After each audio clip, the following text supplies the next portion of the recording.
문대원의 위클리 매거진.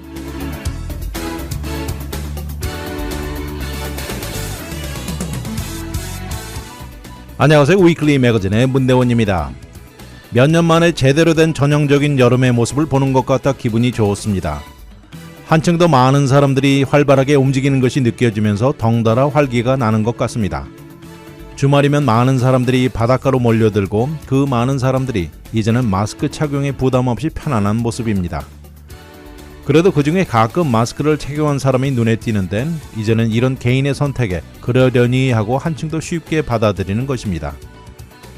여름이 되고 나니 자유롭게 방학을 즐기는 아이들의 천진난만한 모습이 보기 좋습니다.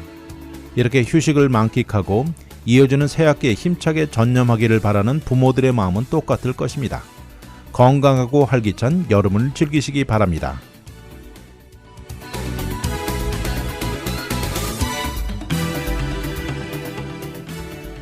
오늘의 토픽은 먹어가는 나이, 테슬라 차징 파트너스, 신기한 메뉴 아이템들, 젊은 세대들의 종교의식, 그리고 식당의 추세입니다.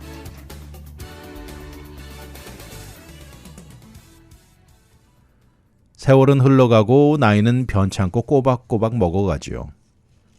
실제로 많은 사람들이 나이 먹어가는 것에 대해서 보통 부정적인 관점을 가지고 있습니다. 수많은 연구 결과를 보아도 젊고 에너지 풍부하게 유지하면서 젊게 살기를 추구하는 이런 문화 덕분에 실제로 나이 먹어가는 사람들이 느끼는 것은 사회적으로나 경제적으로나 문화적으로 고령층이 겪는 다양한 차별이 존재한다고 나와 있습니다. 그런데 이렇게 노년층이 뒷전으로 밀리는 현재 상황은 절대 젊은 사람들에게서만 오는 것이 아닙니다. 점점 더 노년층 자신들이 본인이 나이 먹는 것에 대해서 부정적인 것들로 인해서 부정적인 건강 문제를 초래한다거나 이런 것들은 신체적인 것뿐만 아니라 정신적인 면에서도 영향을 준다는 것입니다. 나이를 먹고 나면 인생의 다양한 면에서 영향을 입지요. 실제 직업을 찾는데도 본인의 많이 먹은 나이로 인해서 누가 고용되고 누가 밀리는지에 영향을 줄 수도 있습니다. 또 의료 상태에서도 누가 이럴 때 적절한 치료를 받게 되고 어떤 경우는 너무 고령이어서 이런 치료가 무의미하다는 판단도 내려줄 수 있기 때문이죠. 결국 나이 먹으면서 따라오는 받아들여야 되는 현실이 씁쓸함만 남게 만드는 것이죠.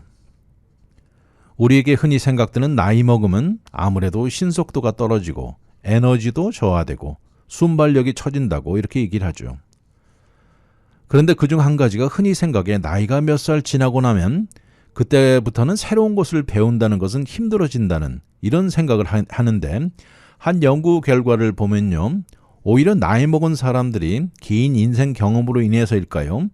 한편으로 생각이 더 깊고 현명한 판단을 내린다는 이런 결과도 나와 있습니다.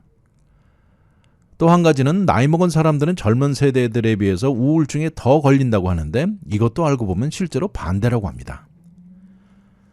그러나 현실적으로 이 사회가 나이 먹은 사람들을 보고 판단하는 데는 아무래도 공평하지 못한 것은 엄연히 존재합니다. 사회적으로 이렇다 보니까 시니어들 자신들도 본인이 이제 너무 나이를 먹었다는 부정적인 견해를 가지고 삽니다.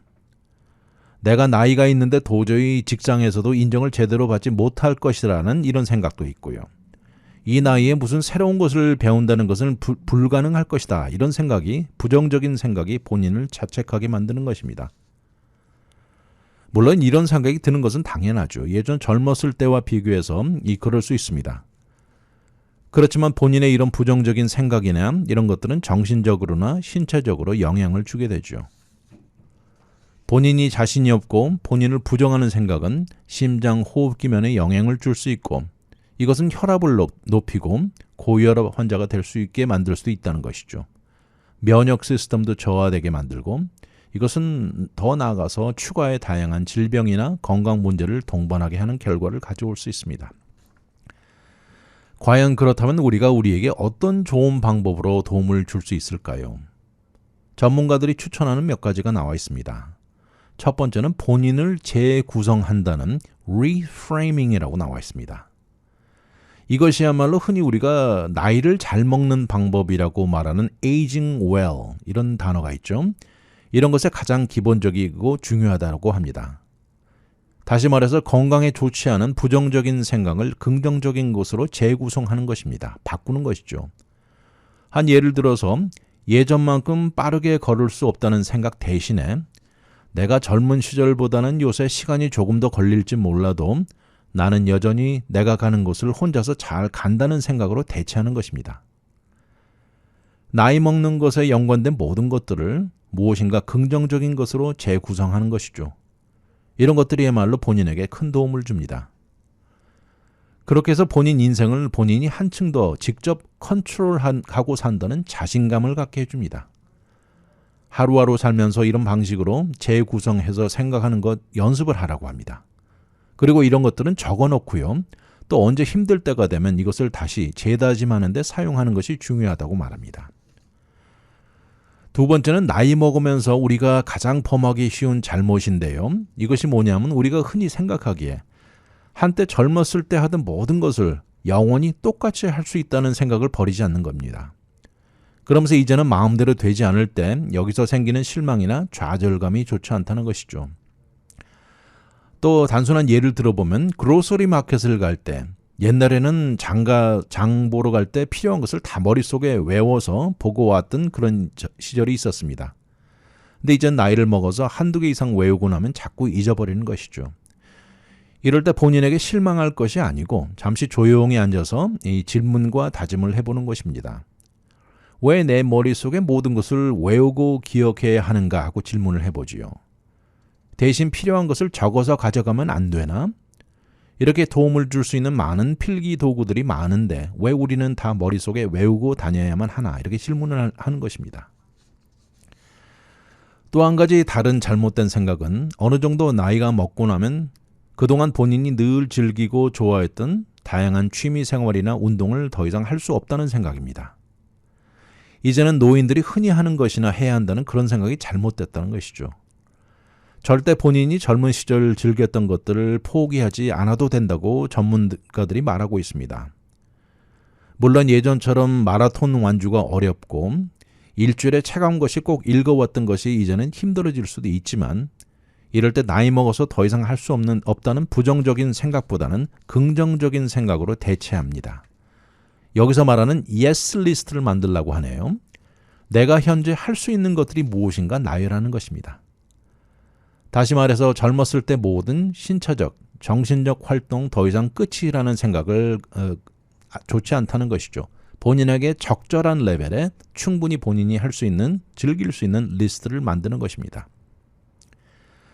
또 나이를 먹으면서 더 진가를 발휘할 수 있는 것도 있다고 합니다. 자신감을 절대 잊지 말라고 하는데요. 물론 나이에 많은 것들이 저하되지만 그렇지만 우리 뇌 안의 일부는 나이를 먹으면서 더 현명해지고 날카로워지는 부분도 있다고 합니다. 그 중에 하나가 어휘 실력이라고 하는데요. 이것은 나이에 따라서 더 진보될 수도 있다고 합니다. 그래서 이로 인해서 현명한 결정이나 선택, 지혜는 나이에 따라 더 좋아질 수 있다는 것입니다. 그러면서 이런 이유 때문일까요? 나이를 먹으면서 다른 사람과 대화하는 능력을 주관하는 뇌 부분들이 젊은 시절보다 더 현명한 결정을 내리는 능력을 갖게 해준다고 여기 나온 연구 결과도 있습니다. 물론 나이 먹으면서 신체 조건들은 절대 젊은 시절을 따라갈 수 없습니다. 그러나 본인 자신이 부정적인 생각에서 탈피해서 긍정적인 자세와 생각을 갖출 수 있고요. 마음의 재구성이 중요하다고 전문가들이 강력히 추천하고 있습니다. 나이를 잘 먹고 늙어간다는 aging well, 이것이야말로 중년으로 넘어가는 모든 사람들이 바라는 것임에 틀림없습니다. 내년 정도부터는요. 제너럴 모터스하고 포드에서 나온 전기 자동차들, 이런 전기 자동차를 모는 사람들도 이제는 전국에서 최대 규모 충전 시스템을 자랑하는 테슬라 충전 시스템 있죠. 이것을 사용할 수 있게 됐습니다. 이렇게 제너럴 모터스하고 포드가 테슬라 시스템에 조인하게 되면서 나머지 전기자동차 산업계 전체도 큰 파장이 예상되는데요. 이런 것은 어떻게 보면 테슬라에게는 일종의 큰 빅토리라고 볼 수 있죠. 앞으로 수년 동안 추가에 보장된 큰 수익이 기대되고 있습니다. 현재 전기자동차 충전 방법에는 두 가지 충전 방식이 있습니다. 첫 번째는 테슬라의 방식인데 이 북미 차징 스탠더드라고 부르는 North American Charging Station, 줄여서 NACS라고 부르는 게 한 가지고요. 그리고 나머지 충전 시설들이 사용하는 Combined Charging System, 그래가지고 CCS, 이렇게 두 가지 방법으로 나눠집니다. 현재 테슬라 차징 스테이션이 17,000군데가 넘어가는데요. 전국에서 최고 규모죠. 다른 차징보다 더 빠른 속도로 충전이 가능하고 또 위치들이 가장 적합하고 좋은 장소들로 위치해 있어서 한층 더 실용적입니다. 그렇지만 이제는 협약 동의를 함으로써 제너럴 모터스와 포드 전기 자동차들 이 중에서 12,000군데 테슬라 충전 시스템 이용이 가능합니다. 현재 테슬라 리드하에 제너럴 모터스와 포드 자동차 이 세 군데만 합쳐도 전기 자동차 마켓의 큰 부분을 차지하죠. 이러다 보니까 나머지 전기 자동차 생산 회사들도 앞으로는 경쟁에서 뒤처지지 않으려면 여기에 조만간 가담해야만 될 상황으로 보입니다. 만약 현재 본인이 이 제너럴 모터스나 포드 전기 자동차를 소유하고 있다면 테슬라 충전소를 이용하기에 조만간 필요한 어댑터를 구입해야 할 것입니다. 이 어댑터가 가격이 얼마 정도인지 현재는 확실하지 않은데 그래도 지금 사용하는 CSS 충전도 여전히 가능하게 됩니다. 그런데 현재 전기 자동차가 이 나머지 다른 회사에서 나오는 것을 소유하고 있다면 현재로서는 테슬라 충전 시설 이용은 불가능합니다. 그렇지만 현재 CCS 스테이션도 늘어나고 있고요. 지금 54,000개 퍼블릭 스테이션의 충전 플러그 숫자만 13만 9천 개 정도가 된다는데 그런데 이 중에 오직 7,400개만이 빠른 충전이라고 하네요. 한 걸음 더 나아가서 거기다 제너럴 모터스와 포드 전기 자동차들이 이것을 2025년형부터는 테슬라 충전 사용 가능하게 아예 만들어져 나옵니다. 그렇게 되면 어댑터가 필요 없게 되죠. 그렇지만 이렇게 되다 보니까 반대로 CCS 충전을 하려면 여기에 맞는 반대 어댑터를 갖추거나 아니면 두 가지 방식 충전이 모두 가능한 이런 시설을 찾아야만 할 것입니다. 또 다른 자동차 회사들도 이렇게 되다 보니까 테슬라 시스템으로 바꾸게 되겠지만 각 회사마다 지금 타이밍은 다를 것으로 내다보고 있습니다. 아직까지 제너럴 모터스나 포드의 이 파이낸셜에 대한 더 많은 디테일은 밝히고 있지 않은데요. 한 가지 확실한 것은 앞으로 이런 테슬라 충전 시설을 이용하면서 테슬라는 큰 수익을 올릴 것이고 또 동시에 커스터머들 역시 이 충전 시설이 곳곳에 가능해지면서 한층 더 편리함을 얻게 될 것입니다. 많은 전기 자동차 회사들은 테슬라와 같이 하게 변할 경우에 현재 전기 자동차 자체 내 충전 시스템을 개발한 회사들은 앞으로 큰 타격을 입게 될 것입니다. 이런 회사들이 몇 개 있는데요. 그 이름이 ChargePoint라는 회사가 있고 또 EVgo가 있고 세 번째는 Electrify America, 이런 것들이 대표적인 이름입니다. 사실 이런 회사들은 그동안 테슬라 충전 시스템과 경쟁이 필요 없었는데요. 이제는 완전히 게임이 달라지는 것이죠. 그러면서 이런 회사들도 앞으로 참 힘들 것이라는 전망도 나오고 있습니다. 그렇다면 앞으로 어떤 회사들이 추가로 테슬라 차징 스테이션에 가담할지 발표는 하지 않았지만 회사들마다 조금씩 차이를 보이고 있습니다. 현재로서는 기아와 니산, 토요타는 언급을 회피하고 있습니다. 이런 면에서 앞에 말한 대로 자동차 회사 중 제일 먼저 테슬라 충전 시설을 이용하겠다고 발표한 것이 포드 자동차입니다. 이것은 내년 봄부터 앞에 말한 대로 어댑터를 이용해서 테슬라 충전 시스템 이용이 가능합니다. 포드 전기 자동차의 대표적인 모델들이 머스탕 마크 E라고 있죠. 그리고 Ford F-150 라이트닝, 이것은 전기 트럭 SUV 트럭입니다. 이런 것들이 테슬라 충전 시스템 이용하는 것이 가까워 있습니다. 다음은 제너럴 모터스의 대표적인 전기 자동차 모델이 GMC 허머가 있고요. 또 캐딜락 리릭이라고 있습니다. 또 리비언이라는 자동차 있죠. 이것은 전기 SUV인데 이것도 어댑터를 이용해서 테슬라 충전 시스템 이용이 내년 봄부터 가능하다고 나와 있습니다. 볼보 자동차, 볼보 전기 자동차 역시 어댑터를 통해서 내년 중반 정도부터 테슬라 충전 시스템 사용이 가능하다고 나와 있고요. 머세디스 벤츠 역시 테슬라 NACS를 이용하는 것을 내년부터 가능하게 받아들이기로 결정했습니다. 그리고 머세디스의 2025년형부터 만들어지는 모델 안에는 아예 NACS 포트를 갖추고 생산되어서 어댑터가 필요 없게 됩니다. 그렇지만 이러함에도 모든 전기 자동차가 앞으로 테슬라 충전 시설을 이용한다고 발표하지는 않았습니다. 특히 이 중에서도 테슬라의 최고 경쟁이라고 할 수 있는 루시드라는 전기 자동차, 이 회사의 CEO인 피터 롤린슨 씨는 테슬라 충전 시스템 사용에 확실하게 설득이 되지 않았다고 말했습니다. 그렇지만 궁극적으로 그 흐름과 추세에 맞춰 나갈 확률도 조금 있다고 말했습니다. 그때까지 루시드 운전자들은 여전히 CCS 충전소를 이용해야 할 것입니다. 현대자동차 역시 현재 테슬라 충전소 사용을 고려 중이라고만 밝혔네요. 지금 현재 테슬라가 아닌 다른 전기 자동차들은 Electrify America나 EVgo 같은 CCS 충전 시설에 의존하고 있는 상황인데요.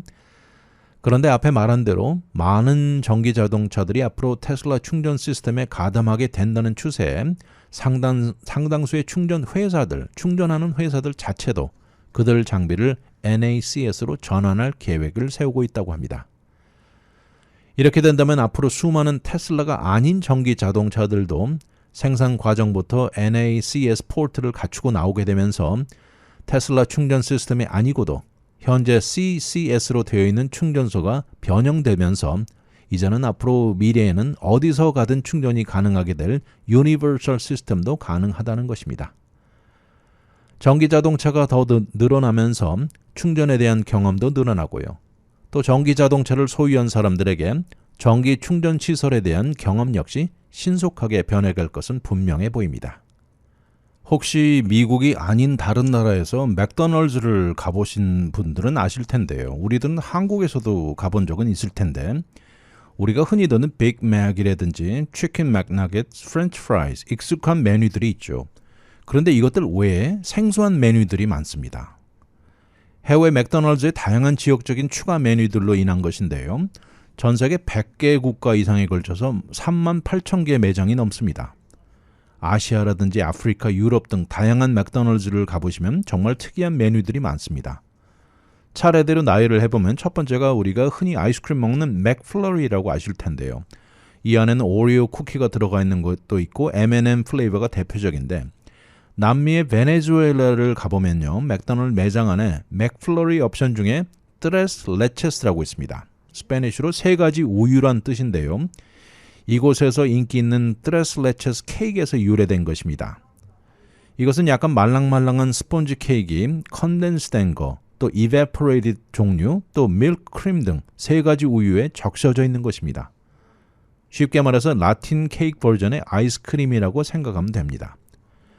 두 번째는 빅 브레키 버거라고 하는 건데요. 이 호주 사람들을 무엇이든 별명을 붙이는 것을 좋아한다고 합니다. 맥도날드 자체 이름도 맥카스라고 부르는데 이 브렉퍼스트도 브레키라고 한답니다.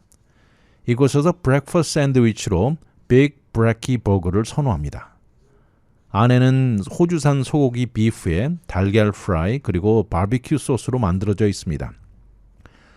세 번째는 유럽의 벨지움에 가면 맥도날드에 들어가면요. 와코 과코 버거가 인기라고 하는데 이것 안에는 체더 치즈에 레터스 토마토 그리고 멕시칸 음식에 들어가는 피코 데 가요, 과카몰레가 듬뿍 들어가 있습니다.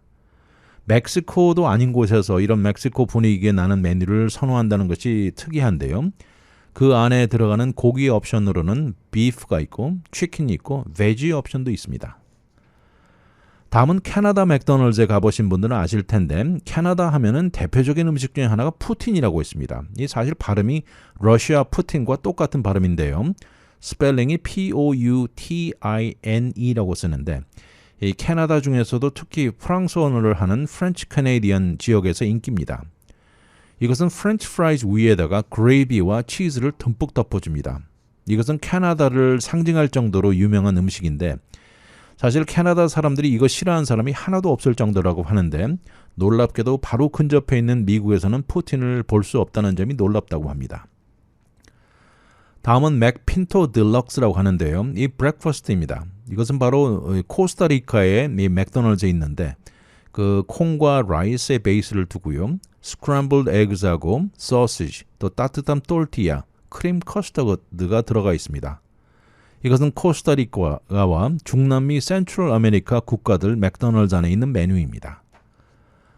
다음은 이탈리안 맥도널드인데요. 바로 테이스티 바스킷이라고 부르는 것인데 이것은 마치 슈퍼볼 볼 때 먹는 스낵 같은 분위기를 주는데 이 동그란 볼 안에 치킨 맥너깃이 6개 들어있고 치킨 윙스도 6개, 그리고 판저로띠가 3개 들어있고 3가지 디핑 소스가 있습니다.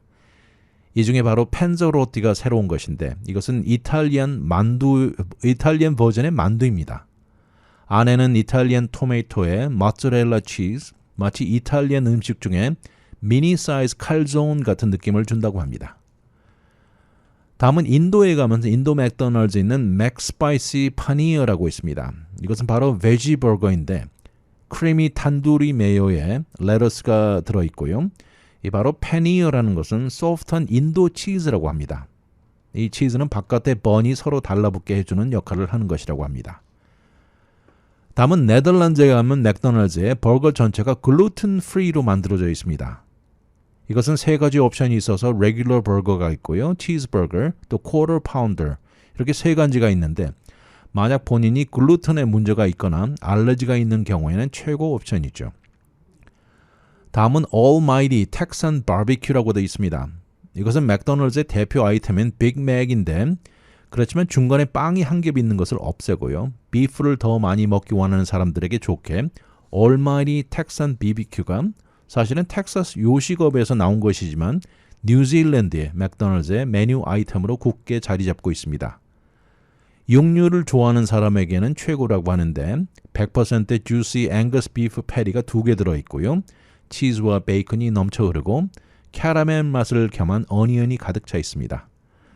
거기다 바비큐 소스로 인해서 먹을 때 옆으로 철철 넘쳐 흐를 정도라고 하면서 이 버거는 절대 깔끔하게 먹을 수 없다고 합니다. 다음은 불고기 버거인데요. 이것은 우리에게 설명이 필요 없는 것이죠.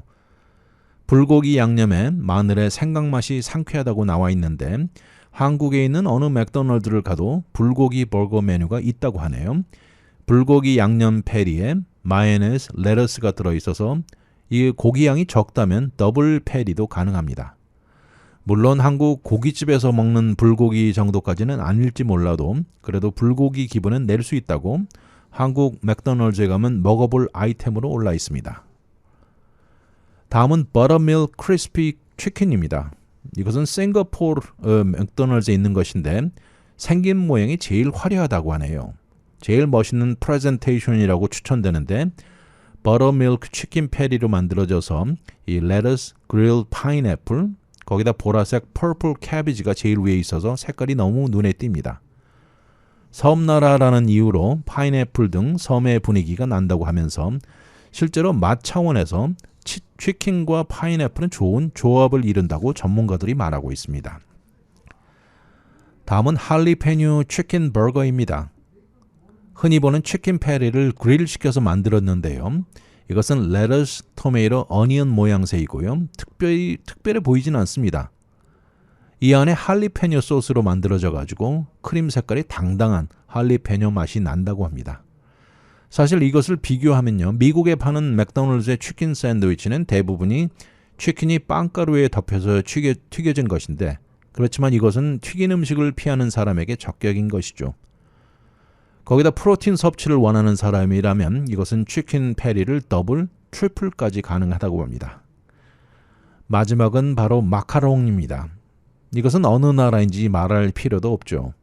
프랑스의 맥도널드에 가면 다양한 색깔의 마카롱이 많습니다. 파리에 마카롱으로 유명한 곳이 있는데 라두레라는 곳이 있는데 이곳도 맥도널드의 마카롱을 신경 쓴다고 한 프랑스 사람이 말하고 있습니다. 아무튼 외국 맥도널드 매장에 미국에서 볼 수 없는 다양한 로컬 메뉴 아이템들이 많이 인기를 끌고 있고 신기합니다. 요새 점점 더 많은 젊은 세대들이 종교를 따르지 않는다고 합니다. 지난 1950년대 이후 모든 크리스천들이 이 교회가 참여율이 하락하고 그리고 지난 20여 년 동안 그 감소 폭이 훨씬 더 빨라졌다고 하네요. 이번에 퓨 리서치 센터가 내놓은 것인데 1990년대만 해도 미국 백인들 중에 72%가 크리스천이라고 했습니다. 그런데 이것이 2022년에 와서는 42%로 크게 감소했습니다. 더 나아가서 독실한 소수민족, 종교 인종들 중에서도 교회를 가는 숫자는 크게 감소했다는 것입니다. 미국 내 라티노 대상으로 최근에 실시한 설문조사를 보아도 18세에서 29세 사이 이 교회를 가는 숫자가 감소했습니다. 그리고 이 중에 거의 절반인 49%는 어떤 종교와도 무관하다고 하면서 오히려 본인을 무신론자, 에이티스트라고 하죠. 에이티스트라고 말했습니다. 이것은 2013년 당시에 31%에서 크게 오른 것이죠. 거기다 2022년 세대별로 비교해 보아도 인종에 상관없이 밀레니얼과 제너레이션 Z 세대들 중 3분의 1이 부모들의 종교에서 멀어졌다고 말했습니다. 이런 것을 두고 내린 결론은 미국 내 종교에 대한 면이 크게 변했다고 하면서요. 이 모두 정치적, 인종적, 사회적 차이 등 모든 것이 복합적으로 작용했다고 나와 있습니다. 이러는 데는 아무래도 이번에 코비드가 가져온 영향이라든지 LGBTQ를 둘러싼 주정부 차원의 논쟁, 또 여성 낙태를 둘러싼 공방 등 모든 것이 합쳐진 결과라고 하고요. 그리고 미국인들 중 이 기간 동안 24%는 본인이 믿고 따르는 종교 자체를 바꾸었다고 말했습니다. 여전히 물론 미국 내에서는 크리스천리티가 가장 많이 따르는 종교이지만 지난 60년 동안 미국 내 힌두이즘이라든지 부디즘, 이슬람을 따르는 숫자는 늘어나면서 종교 안에서도 다양성이 크게 두드러집니다.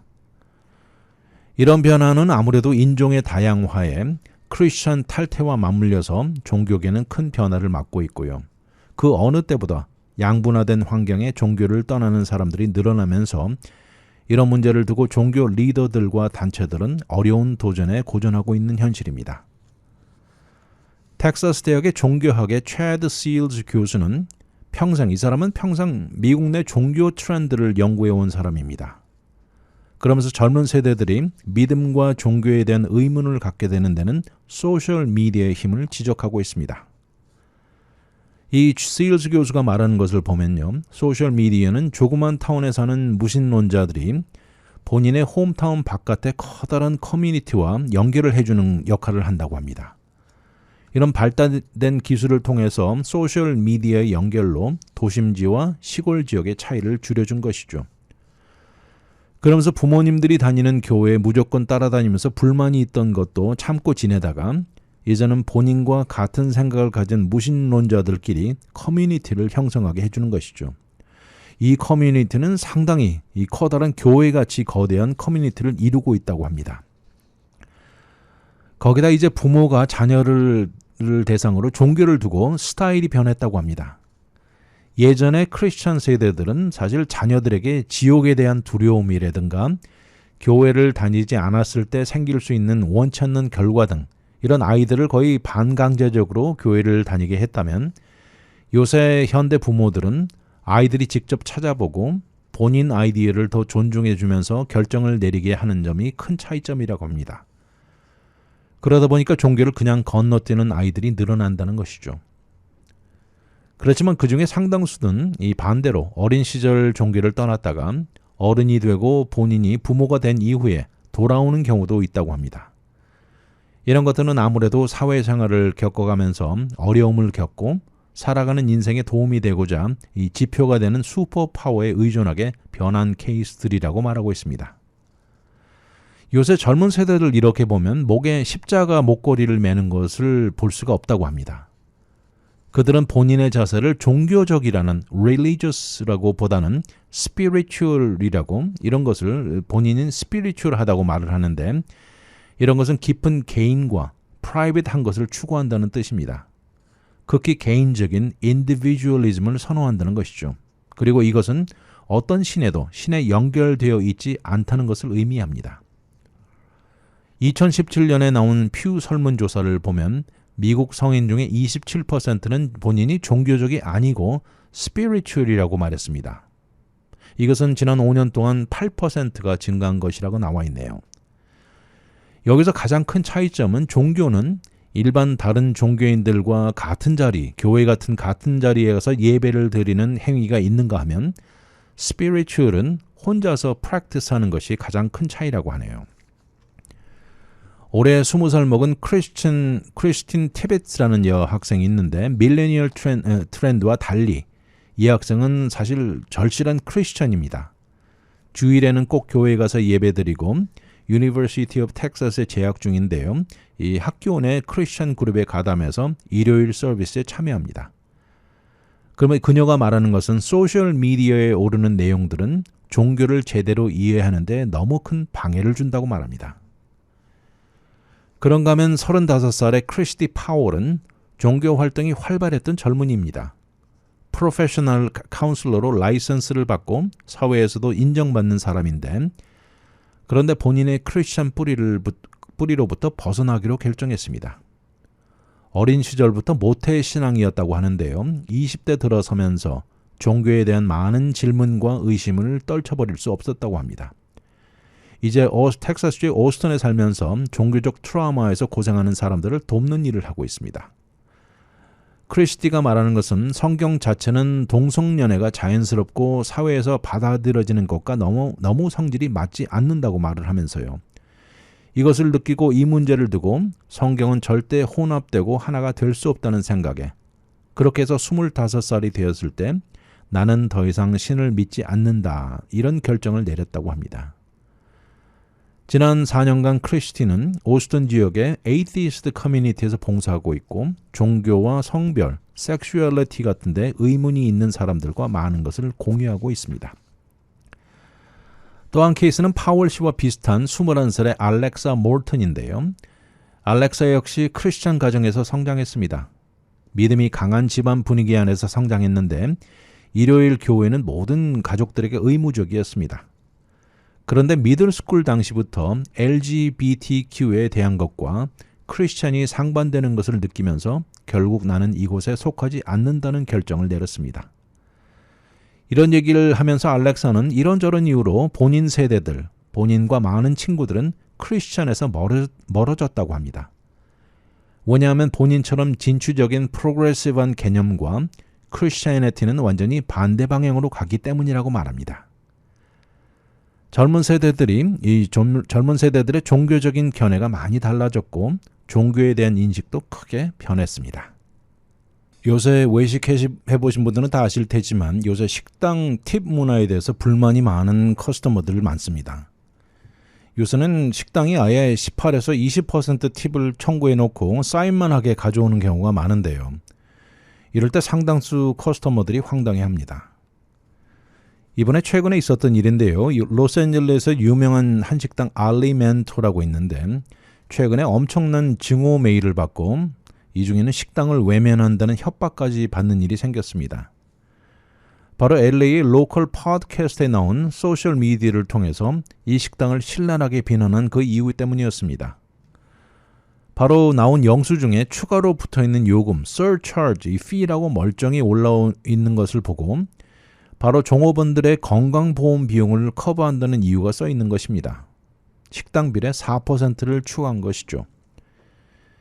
이것을 보고 코미디언이면서 더 러비라는 인기 있는 팟캐스트 진행하는 데이브 앤서니라는 사람이 있는데 데이브 앤서니는 너무나 말도 안 되는 일이 진행되고 있다고 욕하면서요. 이제는 식당 모든 것을 요금을 매기고 있다고 비난했습니다. 본인이 받은 빌이었습니다. 그 빌 맨 아래에는 바로 종업원들 건강보험을 들어주어야 하는 이유로 서비스 차지를 한다는 내용이 써 있었습니다. 바로 이것이 팟캐스트에 나오고 난리가 난 것이죠. 수많은 반응 댓글이 줄줄이 이어졌고 이 중에 대부분은 알리멘토를 비난하면서 이 중에 어떤 사람은 그렇다면 식당이 잘 안 될 때는 그러면 종업원 건강보험을 캔슬할 거냐고 비웃기도 했습니다.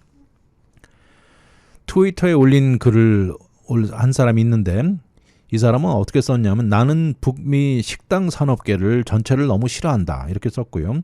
내가 매번 식당에서 팁을 놓는 이유는 서비스에서 만족해서라기보다는 스텝진들의 분노 대상이 되기 싫어서 반강제적으로 놓는다 이렇게 썼고요. 제발 식당 주인이 스텝들에게 적절한 샐러리와 건강보험 그리고 거기에 맞는 음식 가격을 정하라 이렇게 썼습니다. 이렇게 오르자 이 식당의 공동 주인인 잭 펄럭은 인스타그램을 통해서 반응을 보였습니다. 그러면서 이가 말한 내용은 현재 이런 추세는 식당가를 돌아가면서 모두 따르는 것인데 왜 유독 본인 식당만 사람들이 골라서 비난을 하는지 모르겠다고 썼습니다. 이미 통과된 Affordable Care Act로 식당계에서 흔히 보는 것이라고 강조합니다. LA 지역에서 외식을 즐긴 사람들은 다 알겠지만 엘리멘토의 4% 종업원 건강보험 서차지는 우리만 하는 것이 아니라고 강조했습니다. LA 지역에 본인이 아는 곳만 수십 군데가 이런 식당에서 차지를 한다는 것이죠. Affordable Care Act에 의하면 종업원이 25명이 넘는 곳은 풀타임 종업원들에게 건강보험을 의무적으로 들어줘야 합니다. 근데 그런 차원에서 알리멘토는 종업원이 25명 미만이라 건강보험을 들어주는 것이 의무적이지는 않지만 그렇지만 우리가 종업원들에게 건강보험을 제공하는 것은 의무적이어서가 아니고 우리가 선택한 이유다라고 말했습니다. 이렇게 식당 안에서 다양한 요금, surcharge가 늘어가고 있으면서 식당 측으로는 주로 요새 건강보험, 식당 운영 경비 등 점점 더 오르면서 힘들어지고 있습니다. 그러면서 많은 식당 주인들이 이런 상황에 어떻게 살아남을지만 궁리하고 있다고 말을 하면서 이런 차원의 이런 종류의 surcharge들이 늘어나는 이유라고 말합니다.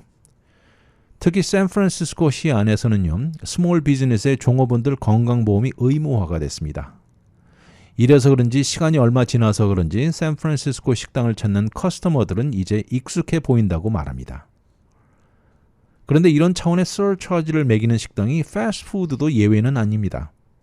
LA 지역 피자헛 역시 지난 2021년 캘리포니아주에서 비즈니스 어려움을 감당하게 하는 차원의 추가 서비스 피를 매기기로 해서 이것이 뉴스거리가 되기도 했죠. 이렇게 현재 캘리포니아 바깥에서도 이런 서차지가 늘어나고 있습니다. 지난 1월에 텍사스의 달라스 지역에서 있었던 일인데요. 식당 2군데가 문제였습니다. 이곳 역시 종업원 건강보험 커버 이후로 3% 서차지를 추가하면서 옐프와 구글 리뷰는 난리가 났습니다. 달라스 지역의 스몰 플레이트 음식을 파는 미국 식당인데 이름이 Rye입니다. R-Y-E, Rye. 그리고 바로 옆에 크래프트 비어와 칵테일을 파는 아포테케리라는 식당 2군데인데 커스터머 빌에 3% 서차지를 붙인 것입니다. 이것은 팁 그래투이티와 별개이죠. 이것이 달라스의 달라스 모닝 뉴스에 오르고 나서 난리가 난 것이죠. 곧바로 이어서 옐프와 구글 리뷰에 최하위 점수인 별표 1개짜리로 가득 찼고요. 식당 전체를 속임수에 능숙하다 이렇게 썼고 식당 종업원들을 아예 하인이라고 부른 사람도 있습니다. 이런 식당 측의 결정은 전국적으로 아주 강렬한 커스터머들 불만과 대치하고 있는 실정인데 한 경우는 법정 소송까지 들어가 있다고 합니다. 이런가 하면 이런 논쟁을 피하겠다는 의미로 오레곤주 포틀랜드의 한 유명한 러시안 식당은 아예 모든 커스터머들에게 무조건 팁을 22%를 의무적으로 붙입니다. 이것 역시 커스터머들의 분노를 샀죠. 현재 이런 불만은 커스터머들뿐만 아닙니다. 지난달 인기 유명 인사들이 자주 목격되는 식당으로 잘 알려진 LA의 John and Vinny's라는 식당이 있죠. 이곳에서는 18% 팁을 커스터머들에게 무조건 차지하는 방침을 세웠습니다. 그랬더니 커스터머들이 아니고요. 종업원이 소송을 했는데 그 이유는 18%로 인해서 이 종업원들 사실 본인들이 받는 팁이 크게 줄어들었다는 것입니다. 주인 측에서는 종업원들 샐러리를 주기 위해서는 절대적으로 이런 18%가 필요하다고 주장하지만 그렇지만 실제 종업원들 주머니에 들어오는 팁 액수는 크게 줄어들었다는 것입니다. 앞에 말한 알리멘토는 이렇게 추가로 매기는 피를 투명성 있게 다 보이게 밝히고 있지만 이미 분노에 차오른 커스터머들을 잠재우기는 불가능해 보입니다. 많은 사람들이 식당 앞에서 이 주인도 그렇지만 종업원들에게도 증오의 메시지를 보내고 있다고 하면서요. 식당 앞에서 피켓 시위를 준비하고 있다는 경고조도 있습니다. 아무튼 많은 식당가에 이 커스터머들이 불만이 많습니다. 반대로 식당 운영하는 주인들도 엄청나게 힘든 상황에 최선을 다하고 있는 현실인데 과연 어디까지가 적절한 포인트인지 모를 상황입니다.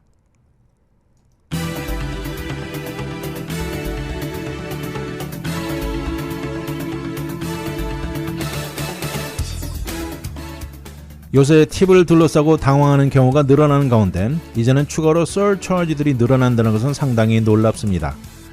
다른 것도 아니고 종업원들의 건강보험에 들어가는 비용을 커스터머들에게 전달한다는 느낌이 들면서 기분이 썩 좋지는 않습니다. 그러나 식당을 운영하는 측에서는 너무나 힘들어진 모든 상황이 불러온 것이어서 쉬운 결정은 절대 아닙니다. 그러나 일단 불만에 가득 찬 식당 커스터머들이 이해하고 수긍하는 데는 상당한 어려움이 있을 것은 당연합니다. 팬데믹 이후 오르기 시작한 모든 물가로 당연한 결과일지는 모르지만 예전에 10여 불에 먹던 점심도 이제는 20불을 써야 하는 현실에 많은 커스터머들에게는 당장 불만만 쌓여가는 현실입니다. 위클리 매거진은 인터넷을 통해 다시 들을 수 있습니다. radiokorea.com에 들어와 다시 듣기를 누르시고 편안한 시간에 들으십시오. 또한 위클리 매거진을 유튜브에 들어와 RKTV 1540을 통해서도 들을 수 있습니다. 지금까지 위클리 매거진 진행의 문대원이었습니다. 감사합니다.